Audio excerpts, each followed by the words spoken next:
God, they really will let any black garbage crawl up into this tower just to pour our coffee.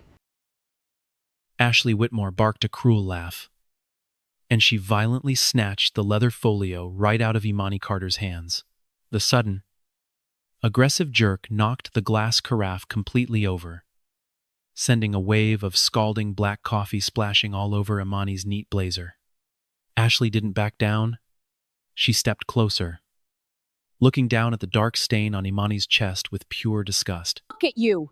Your skin matches the mess you just made. Do us a favor, take your little notepad and drag your useless self back to the basement where people like you belong before I have security throw you out like trash. The room went dead silent. 11 powerful corporate executives stared, but nobody moved. Imani didn't flinch. She didn't yell. She just sat there with absolute composure. Watching the liquid drip onto the 22-foot walnut table, Ashley smirked, entirely oblivious to the catastrophic reality about to unfold. She had no idea that the quiet woman she had just humiliated was not a helpless catering intern. She was Imani Carter, a senior enforcement director with a federal joint task force, and she had just spent 90 minutes recording every single illegal dollar this corrupt family had stolen.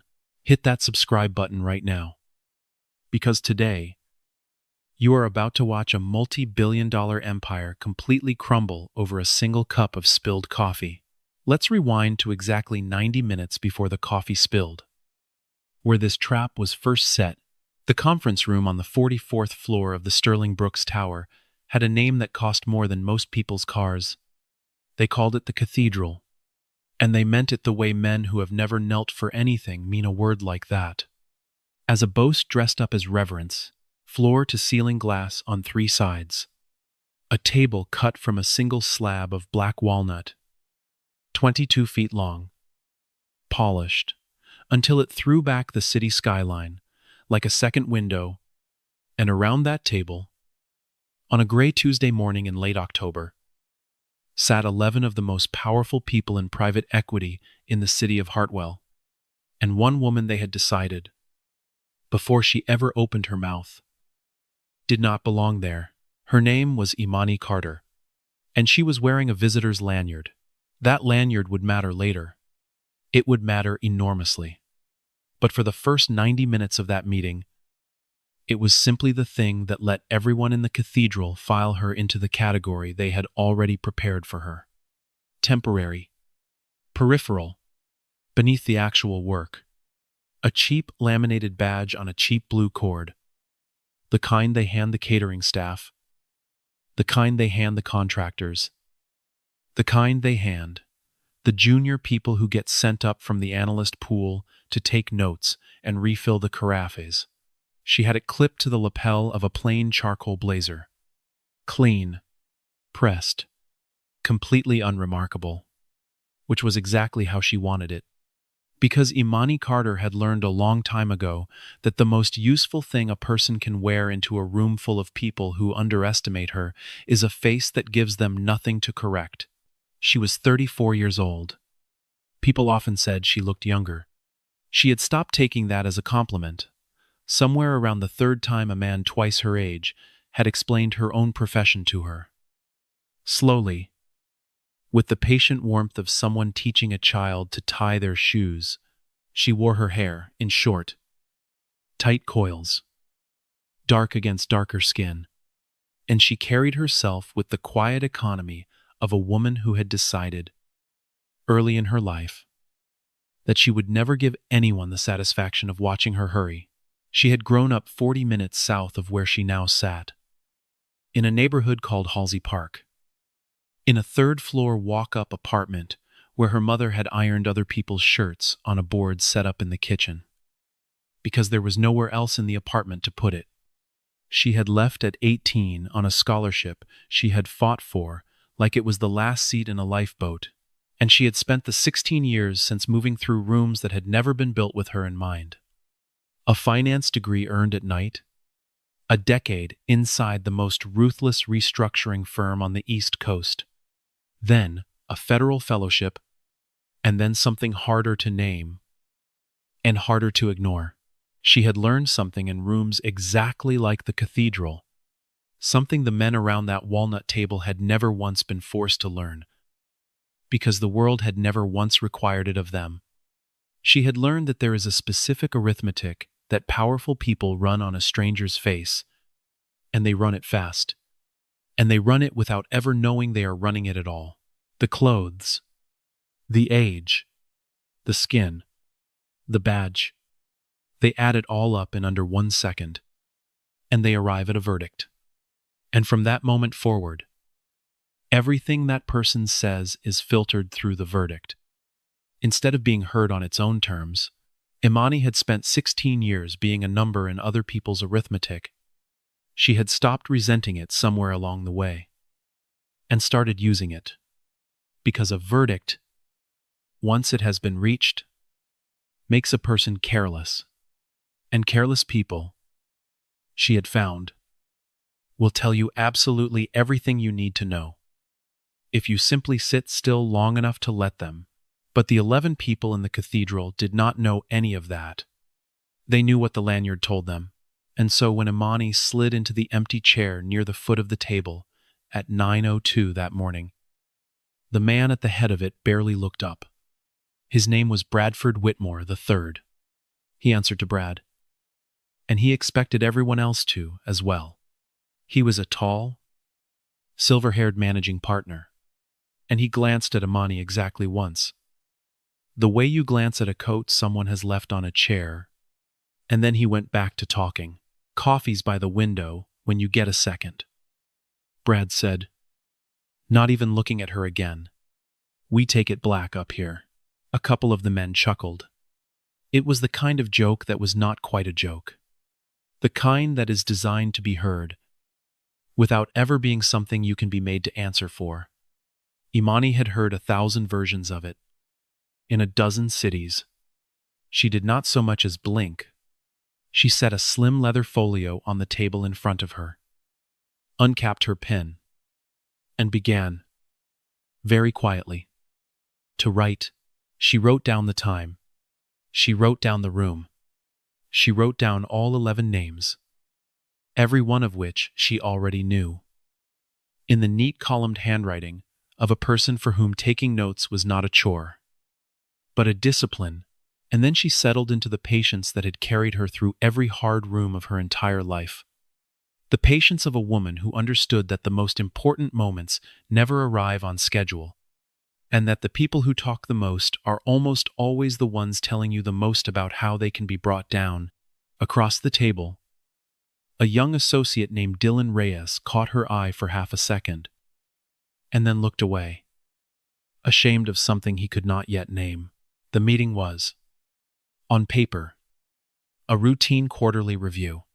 On paper, what it actually was, what Imani Carter had flown 300 miles into Hartwell to see for herself, was the slow, comfortable functioning of a machine that had been quietly grinding people into money for the better part of 6 years. And the men who ran that machine had grown so certain that no one would ever look closely that they had stopped bothering to lower their voices. Sterling Brooks Capital managed $11 billion, and a great deal of that money belonged to other people. It belonged to the pension fund of the Hartwell municipal workers. It belonged to the retirement accounts of teachers, and bus drivers, and sanitation crews, across 3 counties. It belonged to a state fund set up for the families of public servants who had died on the job, Brad Whitmore liked to say, in the warm voice he used for the press, and the galas, and the framed magazine profiles hanging on the wall outside his office, that Sterling Brooks was a steward of working people's futures. He said it the way he said everything, with the easy confidence of a man who had never once in his life been required to prove that he belonged, and had therefore simply concluded that he did. Imani had read everything Brad Whitmore had ever said in public. She had also read a great deal that he had assumed no one would ever read, and that material was considerably more interesting. To understand what happened in the cathedral that morning, you have to understand the man who built it. Because the room itself was a confession that he did not know he was making. Bradford Whitmore III was 56 years old, and he had run Sterling Brook's Capital for nearly 2 decades. He was the third Whitmore to sit at the head of that table. The firm had been founded by his grandfather and handed down like a pocket watch, and Brad had inherited not only the chair, but the unexamined certainty that comes with 3 generations of never once having to ask whether you deserved it. He was charming, in the specific way of men who have learned that charm is cheaper than character, and he had a gift, a real, unteachable gift, for saying very little, while sounding like he was saying everything. The investors loved him. The press loved him. He showed up at the city's charity galas with his cufflinks gleaming and his speeches rehearsed, and he had perfected the art of looking like the most generous man in any room, while quietly being one of the most greedy. His daughter, Ashley, ran the firm's communications and investor relations. With the exact same blend of entitlement and total incuriosity, his brother-in-law sat on the investment committee. 2 of the men at that table had been his roommates at the same expensive prep school where his own son was now enrolled. The firm was less a company than an ecosystem of loyalty, and the loyalty flowed in exactly one direction, toward the man at the head of the table, a man who had come to mistake the silence of the people beneath him for the absence of anything worth saying, and the people beneath him had a great deal to say. There was a woman named Sandra Okafor, 51 years old, a senior compliance analyst who had worked at Sterling Brooks for 19 years, 3 separate times. In writing, she had flagged serious irregularities in the way certain pension money was being routed through a cluster of hidden advisory companies. And 3 separate times, her memos had been received with a polite "thank you," and then quietly buried. The 3rd time, they moved her. They put her in a windowless office on the 39th floor and gave her a title, Special Advisor to Strategic Initiatives, which meant, as everyone in the building understood, absolutely nothing at all. But Sandra Okafor had kept copies of everything. She kept them not out of malice, but out of the lifelong professional habit of a woman who understood that institutional memory is fragile and that the only way to protect the truth is to write it down and put it somewhere safe. Sandra had come to this country at 22 years old, with a degree the local firms refused to recognize, and an accent the local firms pretended they could not understand. She had built her way up, one underestimation at a time, recertifying her credentials at night, taking the jobs no one else wanted, becoming, over 2 decades, the single person at Sterling Brooks who actually understood how every dollar moved through the firm's maze of companies. That was exactly why she was dangerous. And that was exactly why, when she began to ask questions, the firm did not fire her. Firing her would have raised questions of its own. Instead, they performed a more elegant cruelty. They kept her on, and they made her invisible. They gave her a title, and a windowless room, and a salary that arrived on time, and they assumed that comfort would buy her silence. The way it bought everyone's silence, they assumed wrong. Sandra Okafor had not crossed an entire ocean, and clawed her way through 19 years of being talked over, just to look away from the one thing she had been hired, in theory, to catch. Then there was a young analyst named Marcus Bell, 26 years old, brilliant, and black, and exhausted. He had personally built the financial model that the entire room was about to discuss, and over the next 2 hours, he would not be credited for it even once. Marcus had been the first person in his family to finish college. He had taken the job at Sterling Brooks because it was the kind of name that opened other names, and he had spent 2 years discovering that the door it opened led only into a room where his work was praised in his absence, and rephrased badly. In his presence, he had started keeping a private document on his laptop, Not out of any plan, just out of the need to prove to himself that he was not imagining it. In that document, he logged every single time he raised an idea and was ignored. And then, 2 weeks later, watched a partner present that exact same idea back to the room as his own. The document was 11 pages long. He had told no one about it. He would, eventually, tell Imani Carter. And finally, there was Dylan Reyes, the young associate near the foot of the table. He had watched all of this for 2 years. And recently, he had begun to lose the ability to sleep at night. The meeting moved through its agenda with the unhurried confidence of men who had never once been interrupted by a consequence. Brad ran it like a king holding court. He talked over Sandra Okafor twice in the first half hour. Not rudely. Never rudely. Simply with the bottomless assurance of a man who had decided long ago that her sentences were just rest stops on the way to his own. The first time, Sandra began to raise a question about the paperwork supporting one of the advisory fees. And Brad said, "I think what Sandra is getting at." And then he proceeded to say something Sandra was absolutely not getting at. Something safer. Something emptier. And the room moved on. And Sandra folded her hands and went quiet. In a way that Imani recognized instantly, because it was the silence of a person who has learned that the cost of finishing the sentence is higher than the cost of swallowing it. The second time, he did not even use her name. He simply talked straight through the first 3 words of whatever she was about to say. And those 3 words died in the air. And no one in that room, except Imani, seemed to even notice they had been spoken. Then the young analyst, Marcus Bell. I began to walk the room through the financial model he had spent 6 weeks building. Brad cut him off at the second slide. "Let me translate this for the room," Brad said.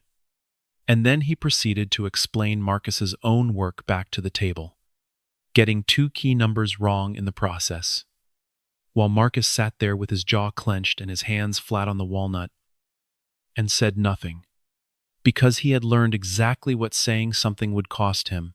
One of the partners, a heavy man named Ron Castellano, asked a question, and Marcus opened his mouth to answer it, and Brad answered it instead, incorrectly, and the entire room nodded along. As if the correct answer had just been given, Imani watched Marcus's hands. She watched his knuckles go pale against the dark wood, and then, with visible effort, relax. She had had those same hands once. In those same kinds of rooms, she knew exactly what it cost to make them relax. Imani watched all of it, and she wrote down the time. And then the meeting arrived at the one item that had brought her 300 miles. The Hartwell Municipal Workers' Pension. Brad pulled up a slide that showed a single number, a return figure, clean, and healthy, and impressive.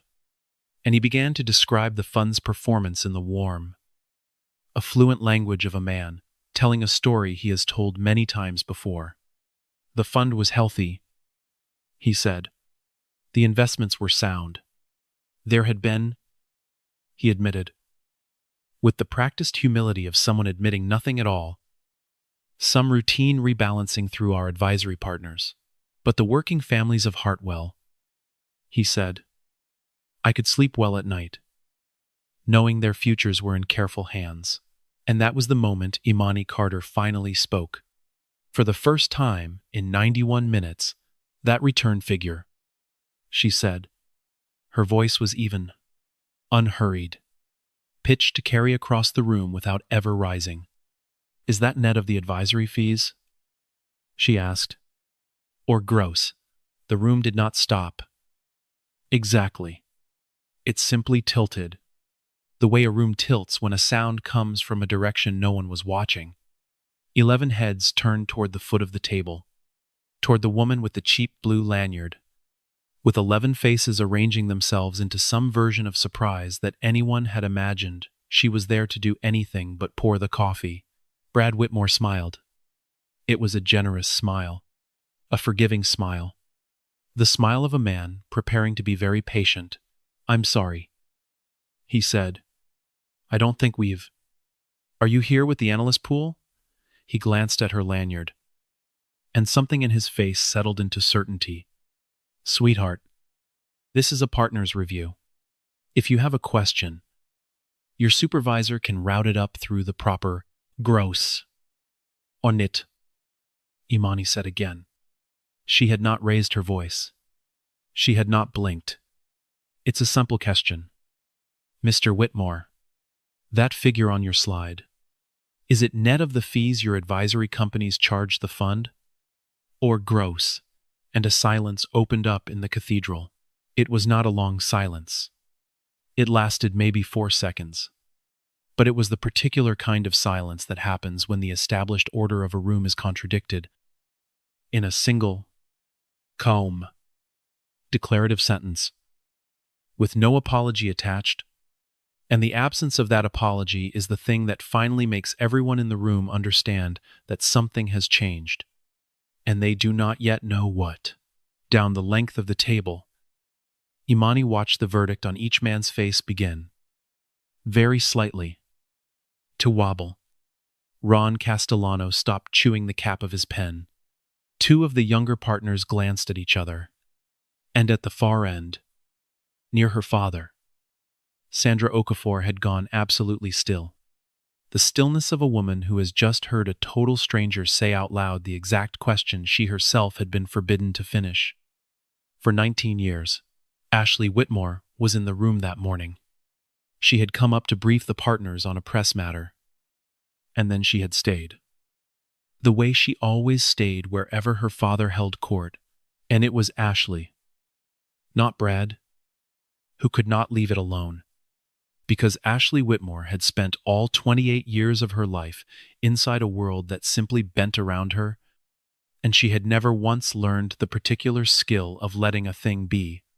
She had grown up in the certainty that the discomfort of being contradicted was itself a kind of injustice being done to her. And she moved to correct that injustice now, with the reflexive speed of someone who had never been made to wait for anything in her life. "I'm sorry," Ashley said, and her voice had a bright, clipped edge to it. The voice of someone who has been told all her life that she is articulate. She rose halfway out of her chair. "I don't know who let you up here, but you do not get to interrogate the managing partner. This isn't. Do you even know whose meeting this is?" She crossed the few feet to where Imani was sitting, and the weight of the room's attention shifted with her. Like a held breath. "You need to take your little notepad," Ashley said, reaching down, "and go back downstairs where you—" And then Ashley Whitmore did the thing that would unravel everything her grandfather and her father had spent 2 entire generations building. "God," she barked, with a cruel laugh.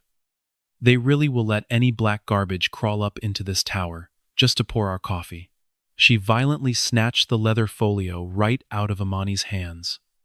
The sudden, aggressive jerk knocked the glass carafe completely over, sending a long wave of scalding black coffee splashing all across Imani's neat blazer, and Ashley did not back down.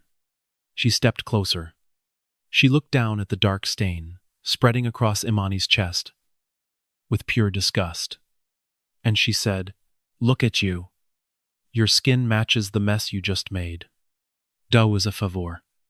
Take your little notepad and drag your useless self back to the basement where people like you belong, before I have security throw you out like trash."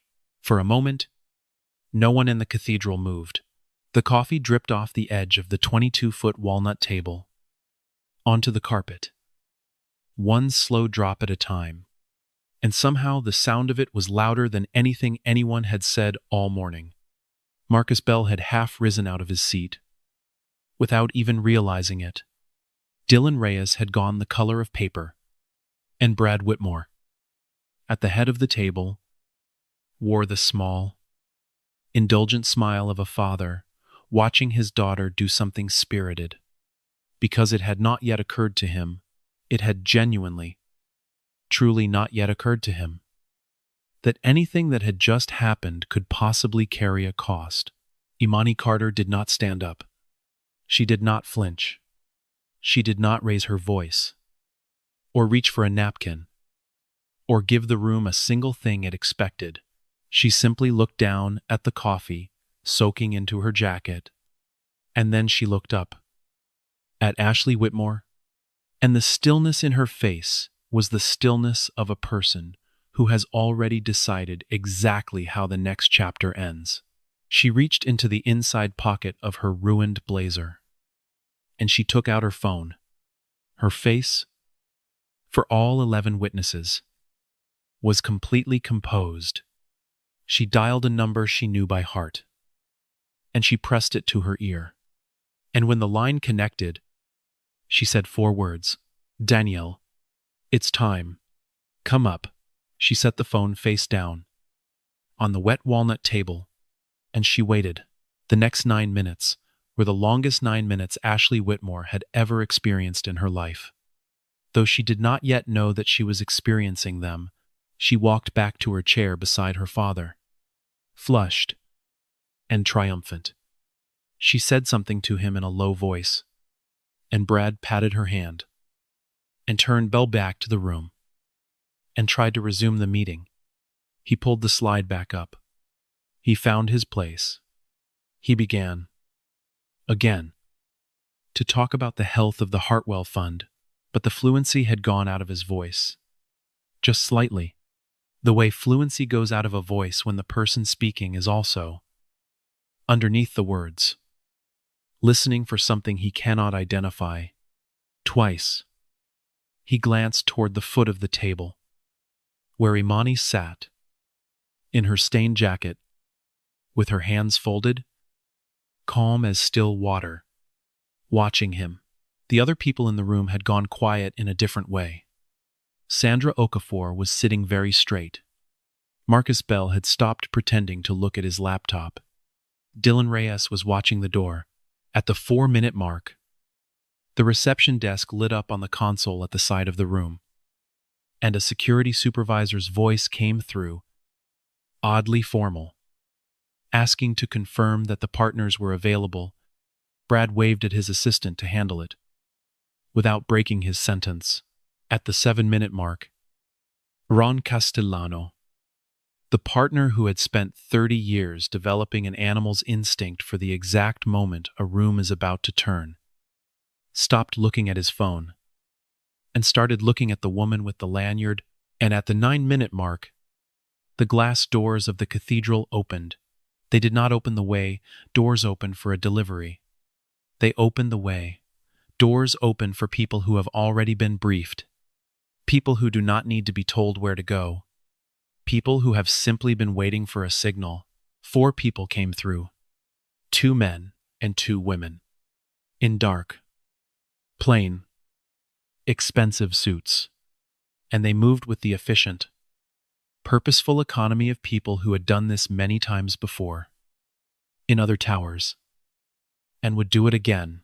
And behind them came a 5th person, a man in his early 60s, broad-shouldered, gray at the temples, carrying a slim portfolio, and wearing the expression of a man who has spent 30 years making serious decisions in difficult rooms and has become, through all of it, very, very calm about every part of it.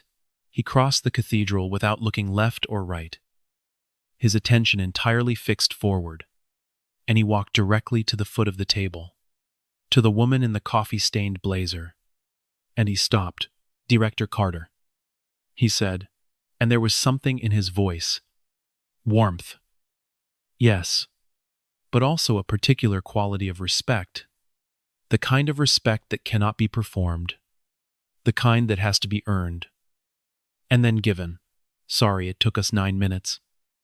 He said, "The elevators in this building are slower than the people who own it." Several of the partners would later say it was that one word that did it. Director. That was the word that landed in the room like cold water, moving through the chest of every single person at that table. Imani Carter rose. Not quickly. She rose the way she did everything. With an economy that made the entire room watch her.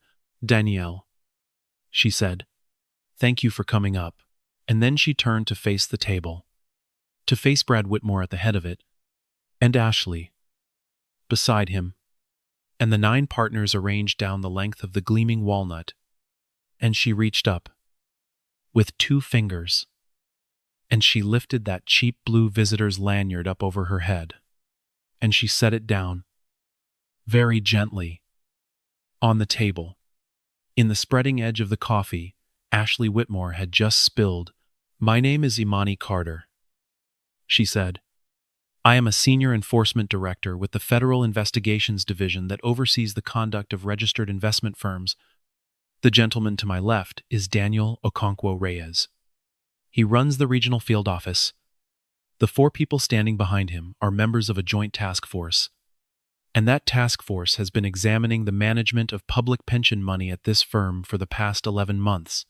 She let that settle. She was in no hurry at all. "I came up here this morning," she said. "Not as an enforcement officer. I came as a guest, with a visitor's badge, because I wanted to see for myself how this firm conducts its business when it believes that nobody is watching." She looked down, briefly, at the coffee soaking into her jacket. "Now," she said, "I've seen it." Brad Whitmore had risen halfway out of his chair. The color had drained from his face in a way that aged him 10 years in 4 seconds. "This is," he started. "Director Carter, there has clearly been a profound misunderstanding. My daughter was..." "She didn't." "Your daughter," Imani said, and for the first time, there was the faintest edge underneath all that calm. "Your daughter is the least of your problems this morning. Mr. Whitmore, although we will be discussing her conduct as well." She turned to Daniel Okonkwo-Reyes. "Is the team staged?" she asked. "Downstairs, and on the 39th floor," he said. "We can image the servers tonight, or we can image them tomorrow. Your call." "Director, tonight," Imani said, and Ashley Whitmore, standing now beside her father, looked from the woman she had just laughed at, to the 4 people in dark suits, to the slim portfolio in Daniel's hands, and she began, very quietly, to do the mathematics of the situation. She was running the variables, the way she had run them her entire life, looking for the angle from which all of this still made sense, the angle from which she remained the most important person in the room. But she could not find it. The calculation kept returning the exact same result. And the result was that she had walked into the cathedral that morning and committed an act of public cruelty against a woman who was not at all what she appeared to be. And the consequences of that act had just become significantly, catastrophically, larger than a spilled cup of coffee. And all around the table, the ecosystem of loyalty was already, silently, beginning to dissolve. Imani had seen it happen in other rooms, and it always happened the same way, faster than anyone watching ever expected. Ron Castellano had pushed his chair back 6 inches from the table. A small movement, almost unconscious, but Imani caught it, because it was the movement of a man physically separating himself from the man at the head. 2 of the younger partners had stopped looking at Brad entirely. One had taken out his phone, not to use it, just to hold it. The way a person holds something familiar when the ground starts to move. The men who, 20 minutes earlier, had nodded along, while Brad explained Marcus Bell's work back to him incorrectly, were now studying the grain of the walnut, as if it contained instructions for how to no longer have been in the room. Loyalty, Imani had concluded long ago, is simply a bet that the person at the top will keep on winning, and the instant that bet starts to look bad, the loyalty is revealed, for the wager it always was. And every man at that table began, inside his own head, to draft the sentence that would begin with the words, "Of course, I personally had no knowledge of any lag. Who is she?" One of Ashley's instincts whispered, somewhere behind the fear, but she already knew. She had seen that face before. There had been a profile, 8 months ago, in a national magazine, a quiet, careful piece, about a new generation of enforcement officials taking a much harder look at how Wall Street manages the money of working people. There had been a photograph, and the caption under it had read, "Imani Carter, the investigator they don't see coming." Ashley had read that caption at the time and thought nothing of it. She thought about it now. She thought about how she had read those exact words, looked at that exact face, and filed it away as belonging to a category of person who had nothing whatsoever to do with her. And how, 2 tables and 8 months later, she had thrown coffee on that face and laughed. On the strength of a verdict her whole life had trained her to reach in under 1 second. The same verdict, the same arithmetic, and she understood, dimly, standing in the wreckage of the morning, that the laugh and the caption were connected, that her inability to see the woman in the photograph and her inability to see the woman at the table were the very same blindness, just wearing 2 different outfits. She did not have the words for it yet. She would. Eventually, in a coffee shop, on the south side of the city, but the first cold edge of it reached her now, and she sat back down, without being told to, because her legs had simply stopped being entirely willing to hold her up. The documents that Daniel Okonkwo-Reyes laid out on the walnut table, Onabi 1, in the wet ring where the Lanyard now sat, told a story that had been building for 6 years. It began with a contract, an advisory agreement. In the spring of the year that Brad Whitmore took full control of the firm, Sterling Brooks Capital had won the right to manage the Hartwell Municipal Workers' Pension, a fund worth, at the time, just under $2 billion. It belonged to the people who fixed the city's pipes, and drove its buses, and answered its emergency calls. It belonged to the widow of a firefighter named Calvin Reese, a man who had died in a warehouse fire the year before Imani Carter ever set foot in that tower.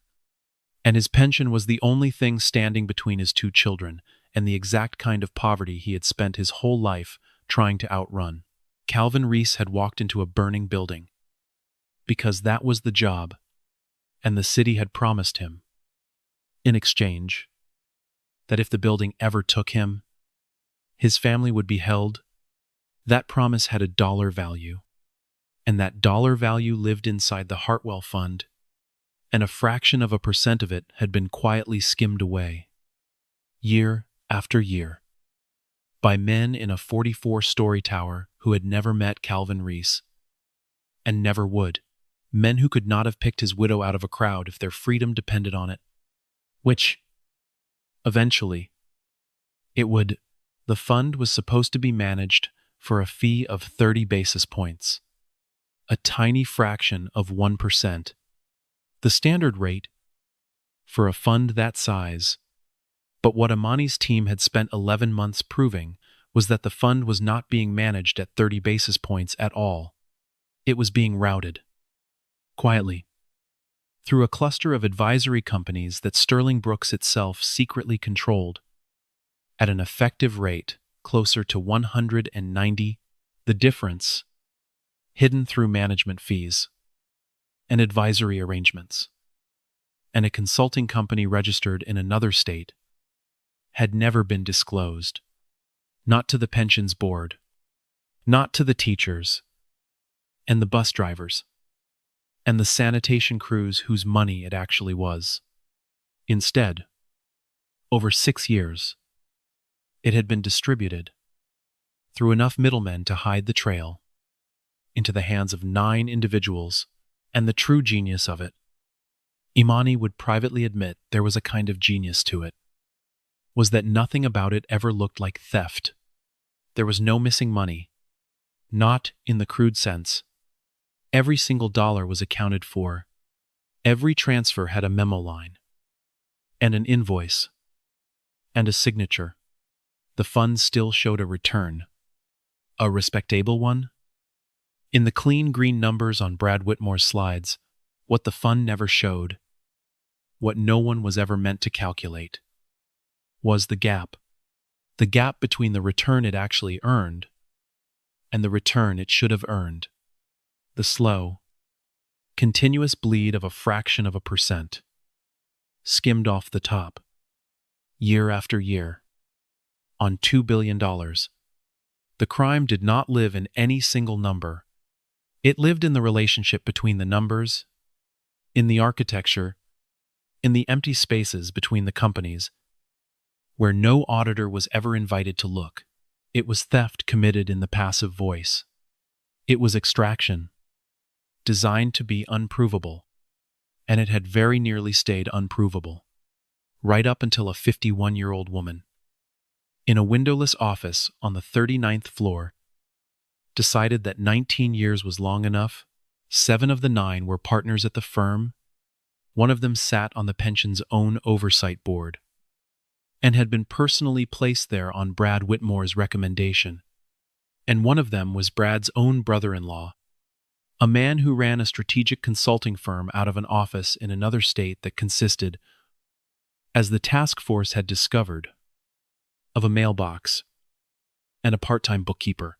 The total, over 6 years, came to $140 million. $140 million that should have stayed inside the futures of working families, and had instead been quietly extracted by men who told the press they were stewards.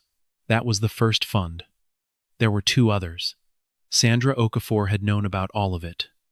She had been there, in the rooms, at the table, in the very meetings where the whole structure was built and refined.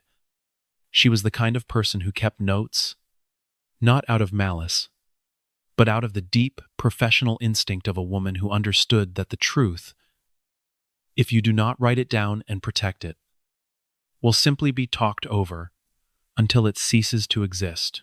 She had kept those notes for 19 years. She kept them after the first time. She was thanked and ignored.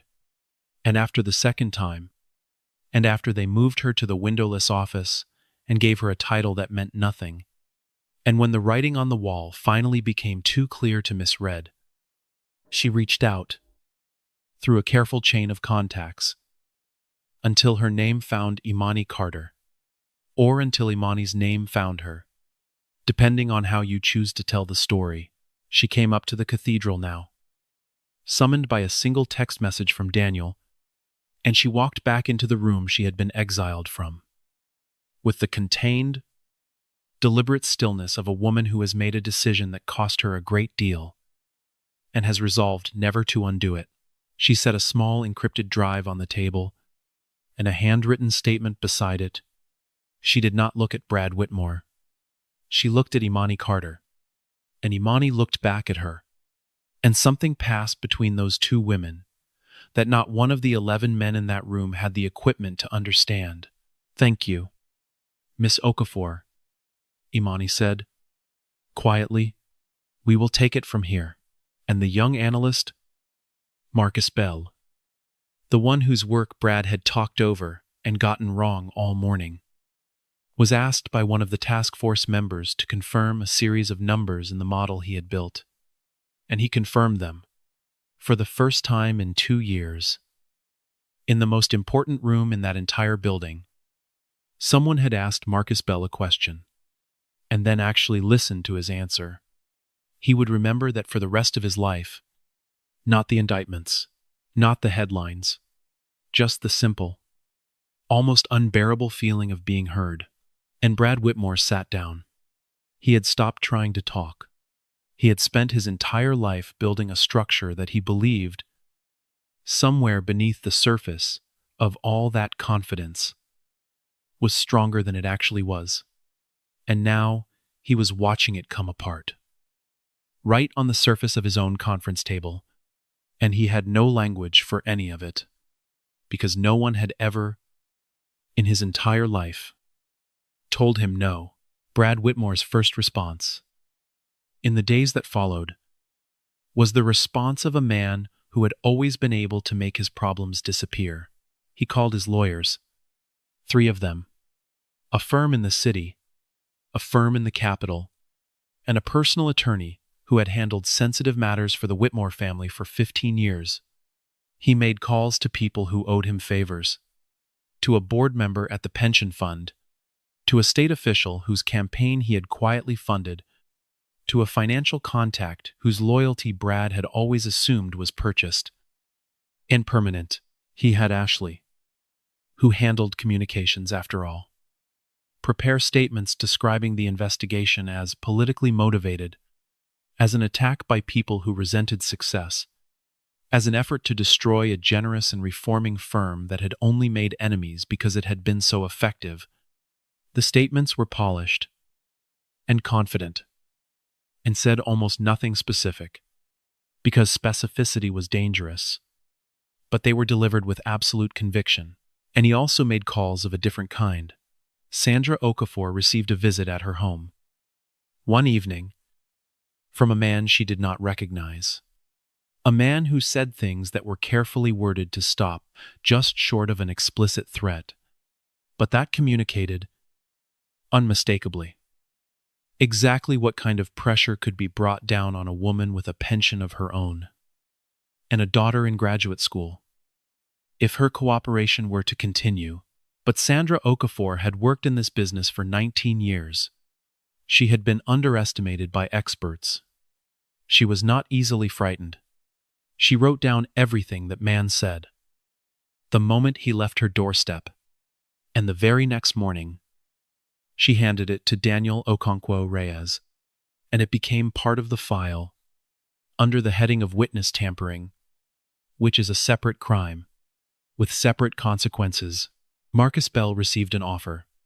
Sudden, generous, almost suspiciously so, from a rival firm, contingent on his discretion regarding his prior employment. He recognized it for exactly what it was, and he declined. And Imani Carter received a different kind of pressure, the kind reserved for people who cannot be frightened by a man at their door. An anonymous complaint was filed against her, with 2 oversight bodies, claiming that she had exceeded her authority, that she had a personal vendetta, that her conduct in this case raised serious questions. A reporter she had never met called her office with a tip. Phil. Transparently, from somewhere inside the Whitmore orbit, suggesting that the Lanyard and the undercover visit, the whole approach, had been improper and possibly illegal. A witch hunt, dressed up as enforcement, and a colleague she genuinely respected, an older man, 2 ranks above her, called her with a careful, gentle suggestion that the Sterling Brooks case was acquiring complexity, that powerful people were displeased, that sometimes the strategic choice is the one that keeps you in the game for the next fight, that there were ways to structure a quieter resolution that would preserve everyone's credibility. Imani listened to all of it. She thanked her colleague for the call, and then she hung up, and she sat for a long moment in the quiet of her office, and she thought about her father. Reginald Carter had not been an investigator. He had been a maintenance supervisor for the Halsey Park Housing Authority for 26 years. A quiet, steady, stubborn man who had believed, with a faith that some people mistook for naivety, that the systems built to protect ordinary people were real, and that they meant something. In the autumn of Imani's junior year of high school, he had found something, not fraud on the scale of $140 million, something smaller and meaner, and much closer to the bone. He had discovered that the company contracted to maintain the building's heating systems had for years, been billing the city for repairs that it never actually made, and that as a result, the boilers, in 3 buildings full of families, were one hard winter away from failing completely. He reported it through the appropriate channels, and the appropriate channels thanked him and did nothing.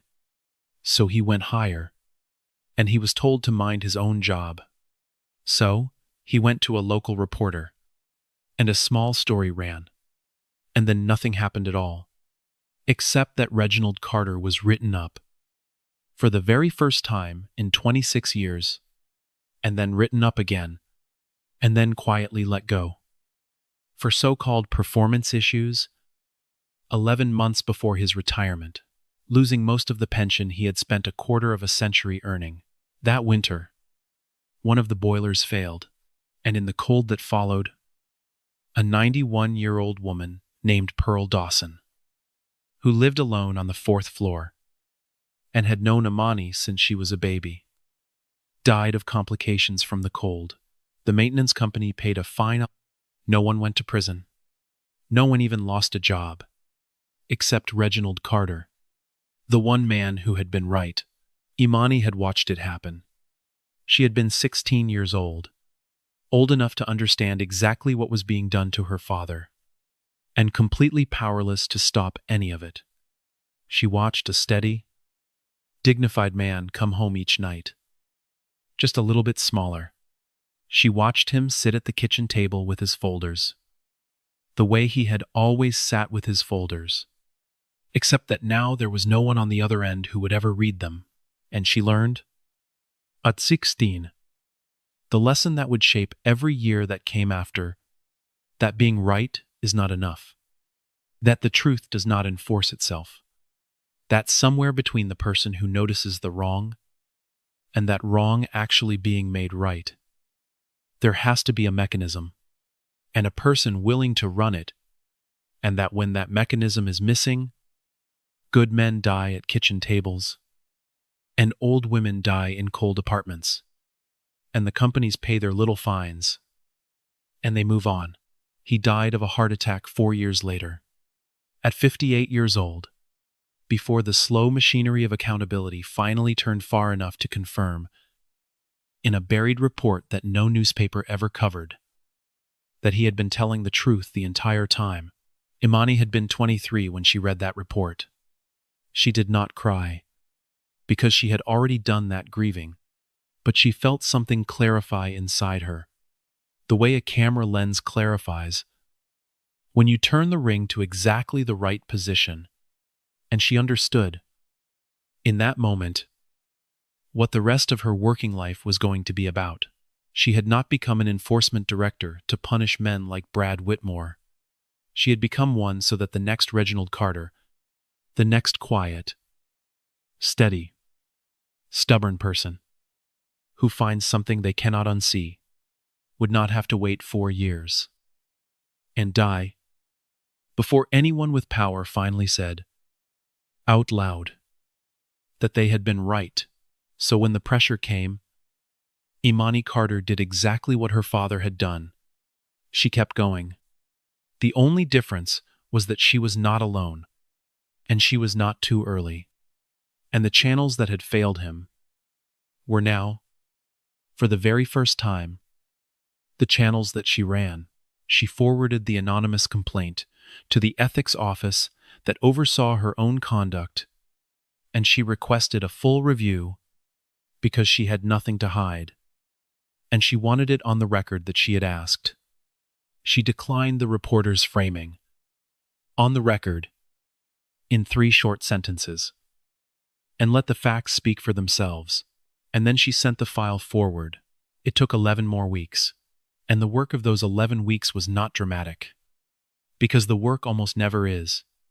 It was subpoenas, and server images, and forensic accountants in a conference room with bad lighting, tracing $140 million from its visible end, a clean return figure on a slide, all the way back through every shell company and subsidiary and consulting arrangement, to its hidden source. It was depositions, It was Sandra Okafor sitting across a table from a row of lawyers for 2 full days, calm and precise, answering every single question in complete sentences because she had the notes. And the notes were right. It was Marcus Bell, walking a panel through his model, slide by slide, while people listened, and it was Dylan Reyes, the young associate who had lost the ability to sleep, finally telling the truth and discovering that telling it gave him the ability back. And at the end of those 11 weeks, there was a hearing. It was held in a federal building downtown, in a room with wood paneling, and a long table, and a row of officials with the patient. Unhurried expressions of people who have read every single page. Brad Whitmore was there, in a suit that cost more than Reginald Carter had earned in a month, flanked by 2 of his 3 lawyers. Ashley was there too, in the gallery, somehow smaller than she had been in the cathedral, her hands folded in her lap. Around a phone she did not look at. Several of the partners were there, each one now represented separately, the ecosystem of loyalty having dissolved completely, the way such things always do. The very instant that loyalty becomes expensive, Imani Carter sat at the table for the government, and beside her sat Daniel Okonkwo Reyes, and in the second row sat Sandra Okafor and Marcus Bell, because Imani had made sure they were there, because she believed they had earned the right to watch. The hearing did. In less than an hour, what 11 weeks of careful documentation had built toward. The findings were read into the record. The numbers were entered. UNB1. The companies were named. The transfers traced. The gap between 30 basis points and 190 laid out in language so plain that even the lawyers stopped objecting. Because you cannot object to arithmetic? The forensic accountant walked the panel through a single chart, a simple line that showed what the fund had earned against what it should have earned, the 2 lines diverging a little bit more each year, and the space between them shaded in, and that shaded space was the $140 million, and it was the future of Calvin Reese's children, and it was the cold winter, in a building full of families, all of it rendered as a quiet gray wedge. On a piece of paper, no one in the room said anything while it was on the screen. There was nothing to say. The wedge said all of it.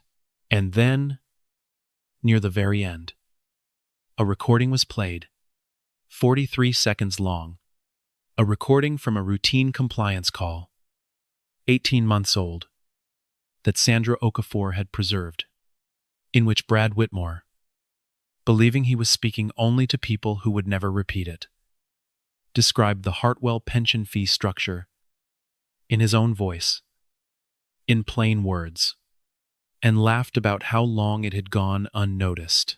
43 seconds. The room was silent for all of it.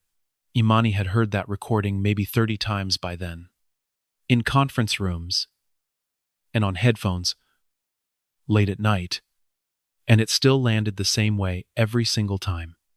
Not the fraud itself. The documents proved the fraud far more thoroughly than any recording ever could. It was the laugh. The very same laugh, Imani thought, that Ashley had laughed in the cathedral, with coffee running down a stranger's jacket, the same easy, delighted, untroubled sound of a person who has never once imagined that the world might be listening, and that it might remember. It ran in the family. It ran in the whole class of them. And in the end, it was the thing that undid them. Not because the law punishes laughter, but because the laughter was the confession that the lawyers could not explain away. When it ended, Brad Whitmore was looking down at the table, and his 2 lawyers were looking at each other, and everyone in that room understood that there was nothing left to argue. And when it was finally Imani's turn to speak, she did not give a speech. She had never been the type.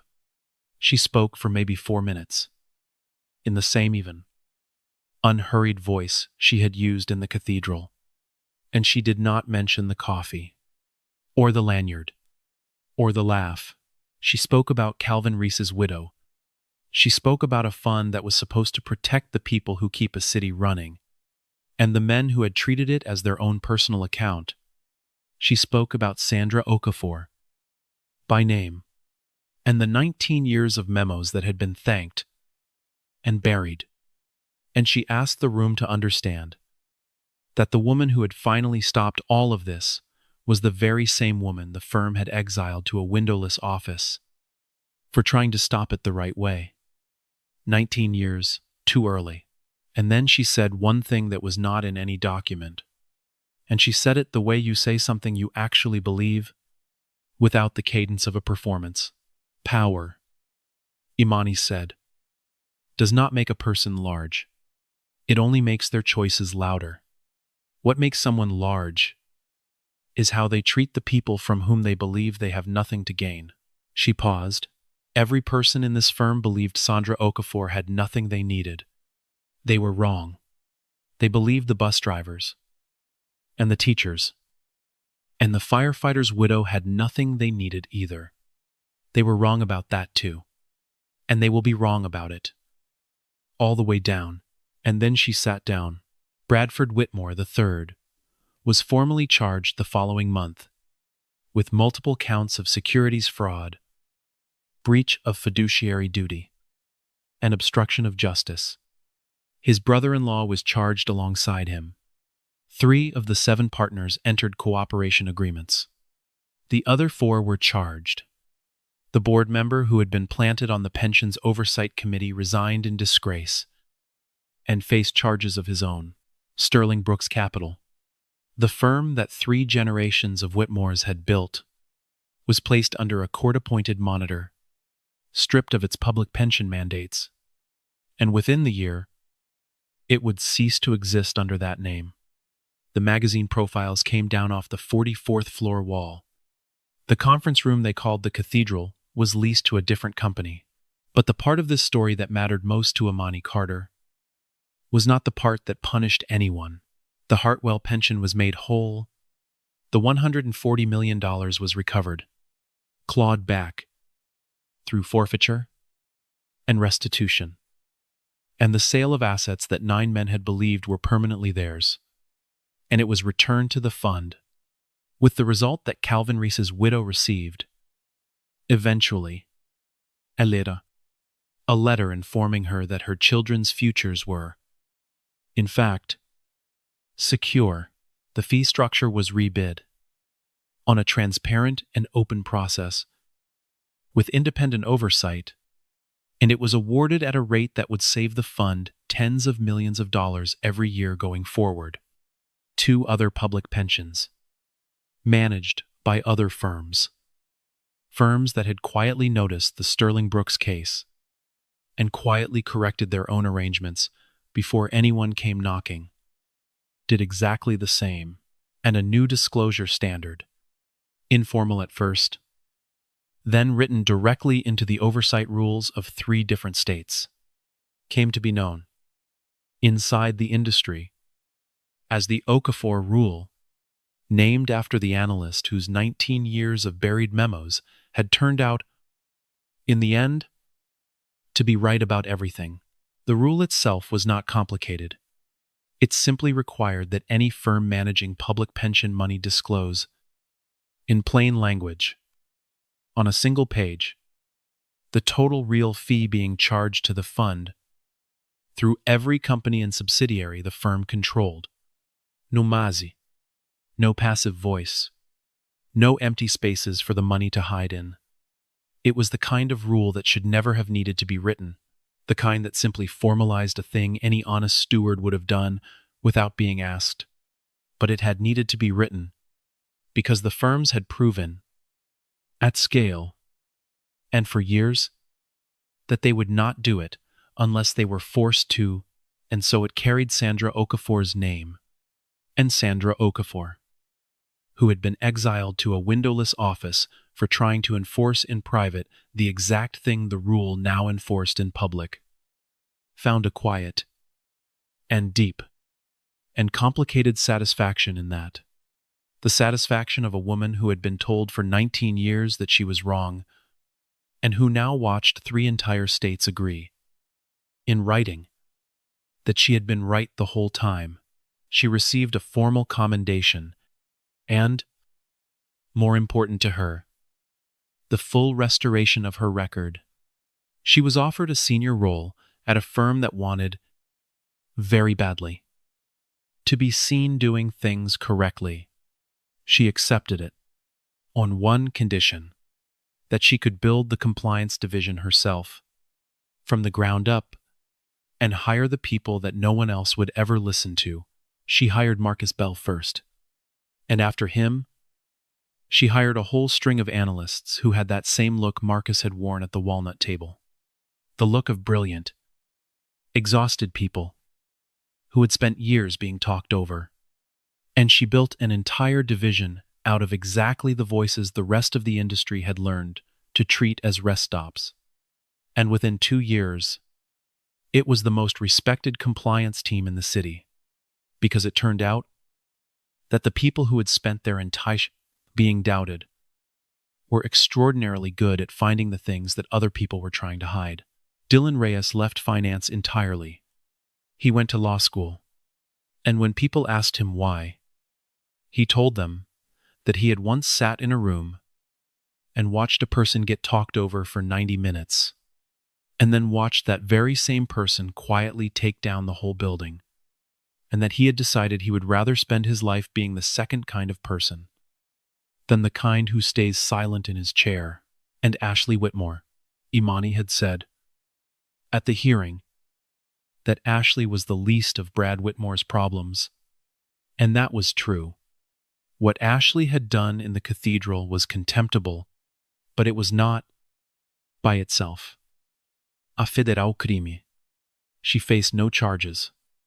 She faced, instead, something that may have been much harder to live with: the simple, total collapse of a world that had bent around her for 28 years, and now, suddenly, refused to. The money was gone. The name that had once opened every door was now the name that closed them. The friends who had laughed 2 tables away were no longer returning her calls, and months later, after the noise had died down, Ashley Whitmore wrote to Imani Carter, and she asked, with no particular expectation of an answer, whether the two of them could meet. They met in a coffee shop on the south side of the city, near Halsey Park, a neighborhood Imani had chosen and Ashley had agreed to, though Ashley had never once had a reason to come to that part of the city before, and had had to look up how to get there. Imani arrived first, as she always did, and she ordered a black coffee, and she was aware of the small irony of it, and she did not mention it. Ashley came in a few minutes later, and she looked different, not damaged. Exactly, but unbent, like something that had been straightened back out of a shape it had been forced to hold for far too long. She sat down across from Imani, with her hands wrapped around a cup that she did not drink from. I don't really know why I asked to do this, Ashley said. I think I wanted to apologize, but every version of it I rehearsed sounded like it was for me, like I was just trying to feel better. She looked down at the cup. So I'm just going to say I'm sorry, and I'm not going to dress it up, and you don't have to accept it. I threw coffee on you, and I laughed, and I said the things I said, and there is no version of that that is about anything other than who I had decided you were. Imani was quiet for a moment. Then she said, I appreciate you coming. Her voice was even, without performance. She looked at Ashley the way she looked at most things, steadily, with attention, without hurry. I don't carry it as a wound, she said. It was not the worst thing that has ever happened to me in a room, and it will not be the last, but I want you to understand something. because I think you are actually capable of understanding it now. In a way you were not capable of that morning. What you did to me in that conference room, that was not about me. I could have been anyone. You made a calculation about who I was, based on what I looked like, and the badge around my neck, and you acted on it without a single second of hesitation, because you had made that very same calculation 1,000 times before, and it had never once cost you anything. That is the thing worth examining. Not the coffee. Not what happened to your father. Not what happened to you afterward. The moment before, why you made that calculation, as easily as breathing. Ashley looked down at her coffee. I know, she said. I've been thinking about it. It's most of what I think about now. Good, Imani said. Then let me tell you the part you probably cannot see yet. The reason it was so easy for you is the very same reason it is so easy for a firm to talk over a Sandra Okafor for 19 years.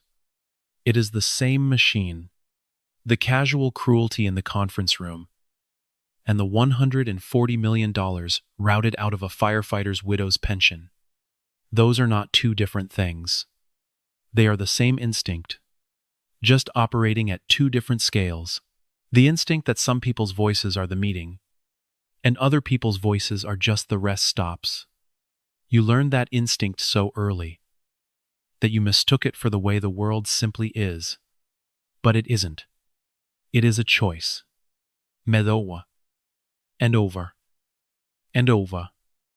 By people who never once had to notice they were making it. She turned her cup a quarter turn on the table and went on, unhurried. Here is the thing that took me the longest to understand, and I'll give it to you for free, because I think you are going to need it. The men your father worked with, all those years ago, did not think of themselves as thieves.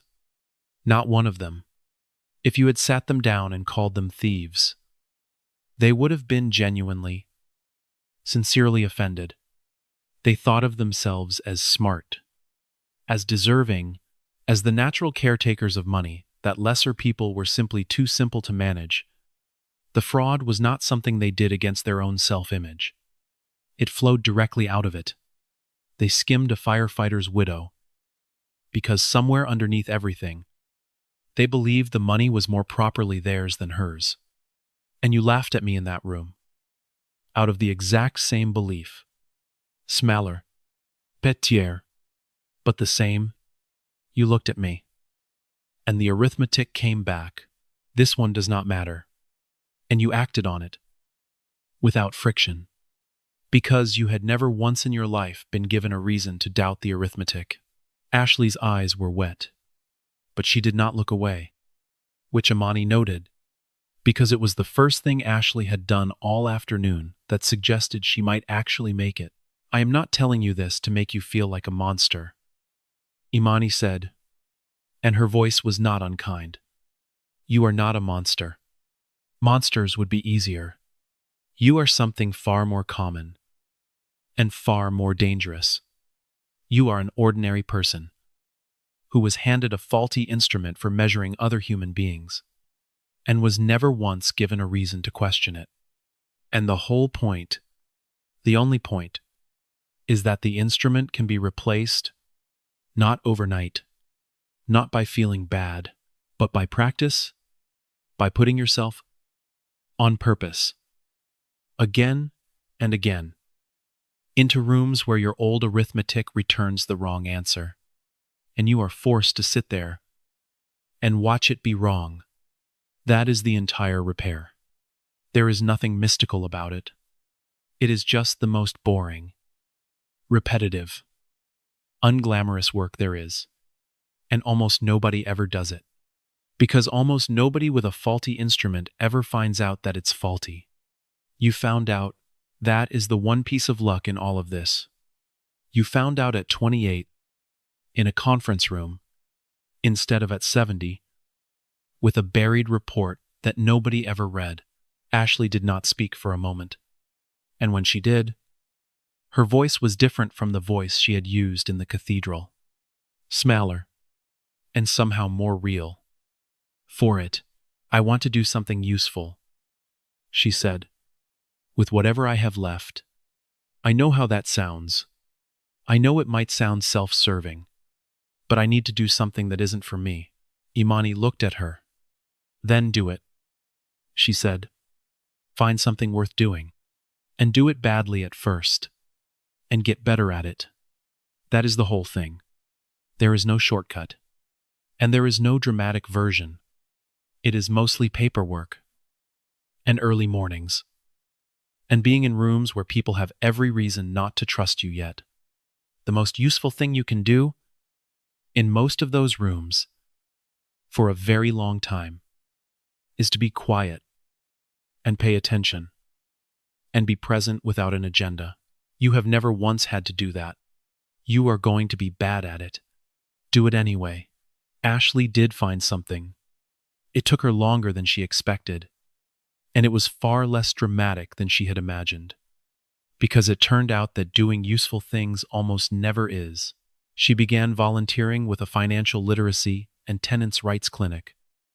On the South Side, the kind of place where the waiting room is always full and the staff is always stretched too thin. And every single case matters enormously to someone, even when, from the outside, it looks like a small thing. She was not good at it at first. She made mistakes born of assumption. She spoke when she should have listened. She brought solutions to problems that had not yet been fully explained to her.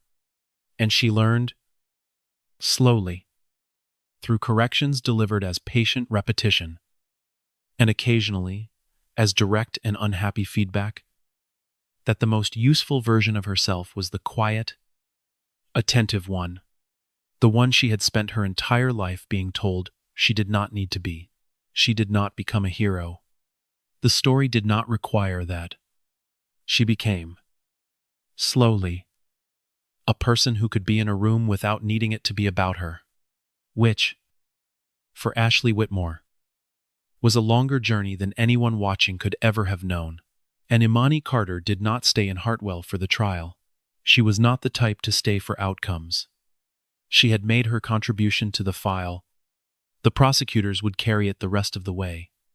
She had other cases, other cities, other carefully built files, on encrypted drives and yellow legal pads, and the particular filing system in her own memory, built over years of following paper trails, from their visible ends, all the way back to their hidden sources. But before she left, she did one thing that she did not usually do. She drove out to Halsey Park, to the third-floor walk-up apartment where she had grown up, where her mother had ironed other people's shirts on a board in the kitchen, because there was nowhere else to put it. A different family lived there now. There were children's drawings taped up in the window, and a bicycle chained to the railing of the narrow stairs. She sat in the car for a while. She thought about her father. At the kitchen table after a long shift, his work boots still on, the lamplight yellow, the apartment quiet, except for the knock of the radiator. The very same radiators he had spent 26 years keeping alive. She thought about the way he had believed, with that stubborn, quiet faith, that the systems were real. That accountability meant something, and she understood, sitting there, that he had not been wrong. He had just been too early, and too alone, and too trusting of the channels he had been told to trust. The channels had failed him. Other channels, eventually, had not. The truth had gotten out. He had just not lived to see it. She could not undo that. But she could make it mean something, the way she had been making it mean something for 11 years. By continuing the work, by making sure that the next person who found themselves exactly where her father had found himself would not have to wait 4 years and die before anyone with power finally said the words, "You were right." She thought about the hearing room and the 43 seconds of audio that had done, in less than a minute, what 11 weeks of documentation had built toward. She thought about Sandra Okafor, sitting very straight in the second row, finally watching the room listen. She thought about Marcus Bell, and the almost unbearable thing that happens to a person the first time. In a place that matters, they are simply heard. She thought about Ashley Whitmore, in a coffee shop near Halsey Park, her hands wrapped around a cup she did not drink from, saying the true and necessary thing out loud to another person's face.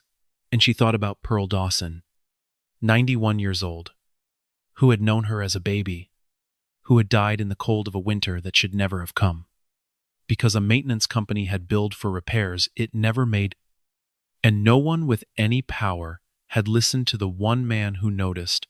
She started the car. She did not become bitter about any of it, because bitterness is a kind of staying, and Imani Carter did not stay. The work did not require that she be remembered for it. It only required that it be done, that the next file be opened, that the next room be entered, that the next quiet, stubborn, underestimated person be heard. Before it was 4 years too late, she pulled away from the curb and drove toward the highway, and behind her, the city caught the morning light.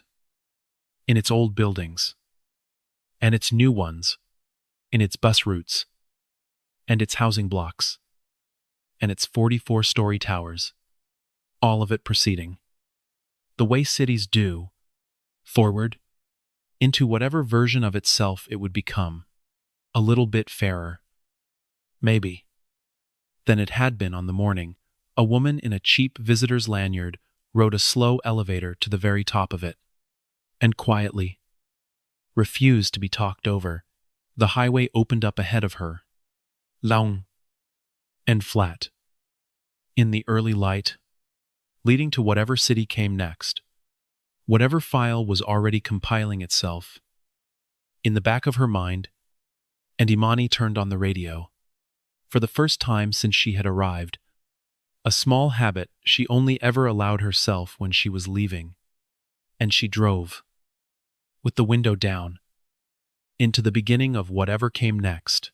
The work continued, because that was the thing about the work. It did not ask to be remembered. It asked only to be done, and then done again, and again, by whoever was willing to walk into the room, with a cheap blue lanyard, and a steady hand, and the patience to wait 9 minutes for the door to open. And somewhere in the city behind her, a young analyst named Marcus Bell sat down at a brand new desk, in a division built by a woman who had once been exiled to a windowless office, and someone asked him a question, and then, for the second time in his life, actually waited to hear his answer. So, here is the question I want to leave you with tonight. Have you ever been underestimated in a room? Because of how you looked. And what did you do about it? Tell me your story in the comments below. And ask yourself this: was Imani right to give Ashley a second chance? Or had Ashley already lost the right to one? If this story moved you, do me one favor. Hit that like button, subscribe to the channel, and share this with one person who needs to hear it. Because the next quiet person in the corner of the room, the one everybody talked over, might just be the most powerful one there. I'll see you in the next story.